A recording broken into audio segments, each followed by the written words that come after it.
Semangat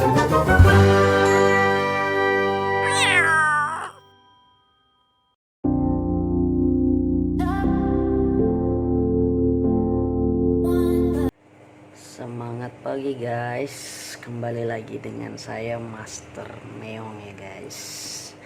Ya, hari ini seperti judul, saya ingin memberitahu persiapan apa aja sih yang harus kita siapin kalau kita mau adopsi kucing. Disimak terus ya videonya, siapin kertas sama pulpen, oke guys. Oke, yang pertama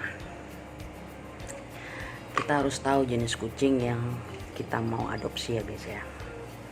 Kan kucing tuh banyak tuh tipe-tipenya, jenis-jenisnya ya kan guys. Ya, jadi kalian harus tahu tuh jenis kucing apa yang kalian mau adopt. Dan di situ manfaatnya kita tahu nih makanan yang pas buat mereka itu apa, vitamin yang pas buat mereka itu apa. Nah, jadi nanti kalau misalnya kita tahu jenisnya, tinggal ngomong tuh di pet shop sama yang jual, saya punya kucing jenis misalnya nih kayak domestik nih, bagusnya kasih makan apa ya gitu. Karena setiap kucing itu kebutuhan nutrisinya berbeda-beda ya guys ya. Nutrisi, protein tuh berbeda-beda ya guys ya. Oke, lanjut. Yang kedua, litter box. Litter box itu tempat dia pup sama pip ya guys ya. Ini namanya litter box. Kalau saya jujur aja lebih seneng langsung yang gede ya guys ya. Ini ukurannya gede banget nih, gede, yang paling gede di pet shop, biar bisa sampai dia dewasa ya guys ya. Nah, kalau kita beli yang kecil kan nanti cuma sampai dia pas kecil aja gitu ya guys ya, dan dia juga leluasa gitu buat buang airnya. Terus ini pasirnya guys ya, pasirnya saya gunakan yang wangi, pasir wangi. Pasir juga banyak jenisnya guys, jenisnya ada yang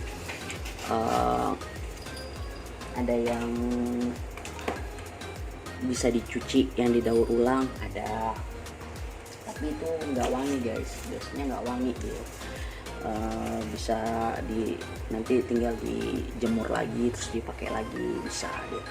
Tapi kalau yang ini dia kalau sudah kena pipis sama kotorannya, kita tinggal saring aja, buang, saring buang, udah. Terus sapu kecil ya guys ya, sapu kecil tuh ya buat nih kayak pasir-pasir sedikit-sedikit ini kalau dia habis buang air ya guys ya, kita buat rapiin itu. Nah, seroknya jangan lupa ya guys ya, seroknya nih buat misahin kotoran sama pasirnya ya. Kalau buat yang mau kucingnya di kamar ya, di ruangan, satu ruangan itu ya wajib sih pakai litter box ini ya guys ya. Oke, lanjut. Yang ketiga, wadah makanan ya guys ya, wadah makanannya. Nah, saya saranin ya guys ya, saya saranin itu beli yang stainless kayak gini, bahannya ya stainless, atau mangkok yang agak berat ya guys ya, biar nggak mudah tumpah ya. Kalau saya sih gunain ini buat air minum ya guys ya, buat air minum. Kalau makanannya ya bisa juga yang stainless itu, yang stainless ini ya guys ya. Nah, stainless. Nah, kebetulan saya pakai sekarang pakai yang ini ya guys ya, bahannya plastik, tapi dia nggak mudah tumpah ya guys ya, karena ada ininya, ada bawahannya, Nah, oke. Dan saya saranin ya guys ya, jangan beli wadah yang satu tempat kayak gini buat makan minum. Nah, itu nanti resikonya makanannya itu kalau misalnya mereka makan tuh bisa tumpah ke air. Nah, Kalau sudah ada kotoran di air, biasanya kucing-kucing itu malas buat minum karena wadahnya kotor. Lebih baik beli mangkok yang terpisah gitu, terus jaraknya agak jauh gitu ya antara tempat makan sama tempat minumnya. Itu tips dari saya gitu ya. Yang keempat, tempat bermain atau tempat dia beristirahat ya guys ya.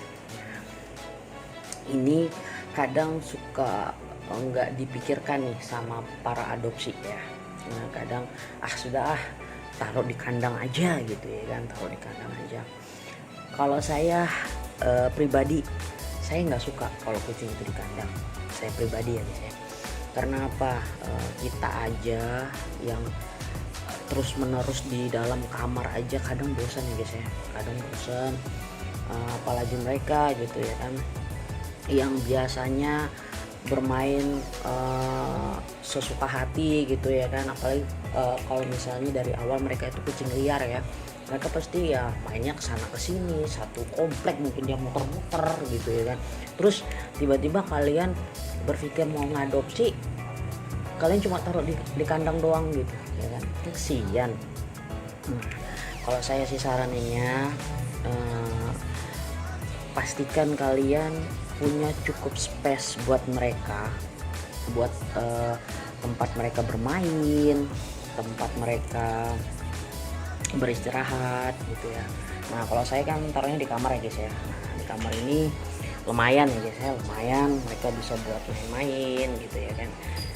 Di sini biasanya mereka tidur, kadang dia tidurnya juga di barengan saya ya, barengan saya di sini, barengan saya di sini. Jadi ya lumayan lah. Kadang saya juga lepas di ini ya, di ruang tengah ya guys ya, di ruang tengah saya lepas. Itu biasanya sehari 4 kali lah. Saya izin dulu sama orang rumah, apakah boleh saya kasih lepas main di ruang tengah.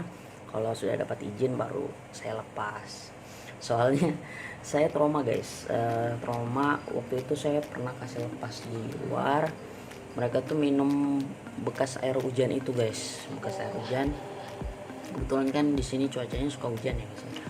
Nah itu besoknya mereka langsung flu guys. Jadi saya bawa mereka semua tuh ke dokter buat dikasih vitamin sama dokternya. Oke, lanjut lagi ya guys ya. Untuk yang kelima, pet cargo guys. Nah kebetulan saya di rumah punyanya ini nih guys ya, punyanya ini. Kalau di pet shop itu macam-macam guys, ada yang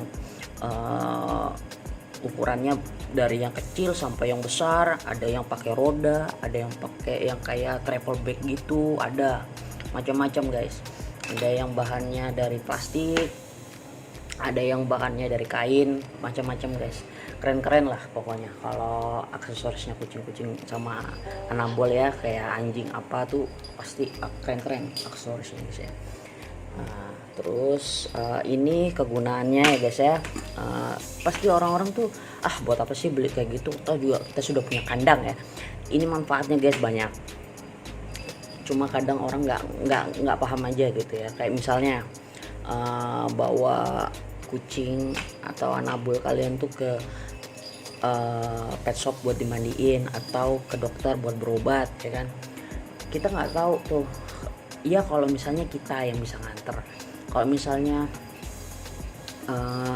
orang lain yang nganter, atau kita nggak ada urusan lain gitu kan, otomatis kan kita harus tinggal tuh anabul kita tuh. Nah, kita membutuhkan ini guys, membutuhkan ini buat stay-nya mereka gitu ya, biar nggak kabur-kaburan gitu. Nah terus lanjut lagi guys ya, yang keenam, aksesoris guys. Aksesorisnya dia macam-macam ya guys ya. Nah seperti misalnya kayak mainan, tisu basah ya, tisu basah. Nah terus kayak ini pembersih bulu ya guys ya, aksesorisnya. Ini manfaatnya buat kita juga ya guys ya, buat bersihin bulu-bulu di bahan-bahan kain. Saya pernah juga ini kasih lihat di video sebelumnya ya, waktu bersih-bersih rutinitas bersih-bersih. Nah, terus saya belikan mereka tuh vitamin madu ya guys ya, madu. Terus ini manfaat banget nih VCO. Ini VCO ini bisa buat kulit mereka, bisa buat telinga mereka juga pas kita bersihin telinga ya guys ya. Ini bagus buat pengobatan juga bagus. Terus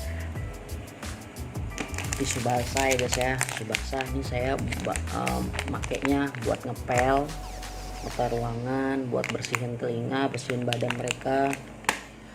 Terus betadine ini biasanya kalau luka-luka ya guys ya, luka-luka. Terus kadang pakai buat apa namanya, kalau mereka ada sedikit iritasi ya guys ya, bisa juga pakai betadine ini.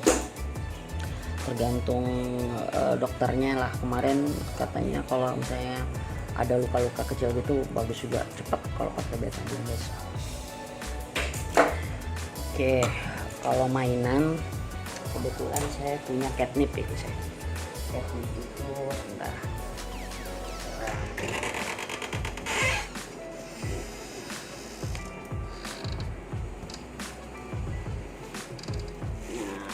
Catnip itu sejenis rumput ya guys ya, sejenis rumput ya. Rumput, tapi kalau kita belinya di pet shop itu dia sudah dikemas gitu ya guys ya, dikemas. Ini kucing saya senang banget nih, langsung mabok nggak jelas dia guys. Ini guys dia bentuknya. Saya taruh di tempat kain gitu ya guys. Ini mainan paling andalan nih kucing-kucing saya nih, paling doyan nih mereka nih. Kalau kalian mau kucing kalian relax gitu ya, nah beli ini deh, beli ini. Kalian pasti senang tuh ngeliat mereka main pakai ini. Ada juga sih saya mainan, cuma nggak tahu mereka sembunyiin di mana. Itu kemarin saya beliin tikus-tikusan ya, sama bola-bolaan itu. Sudah dia bawa lari entah kemana. Cuma catnip ini doang saya simpan. Oke, sekian dulu, semoga bermanfaat ya guys ya. Untuk semua ini biasanya kalian bisa dapetin di pet shop ya guys ya, di pet shop. Nah, bisa kalian dapetin di sana, beli di sana. Terus kalau misalnya kayak vitamin atau VCO ini bisa kalian dapat di apotik ya guys ya, apotik ya. Oke, sekian dulu ya guys ya, sekian dulu video kali ini. Ditunggu video berikutnya. Semangat pagi para master kucing. See you, bye bye.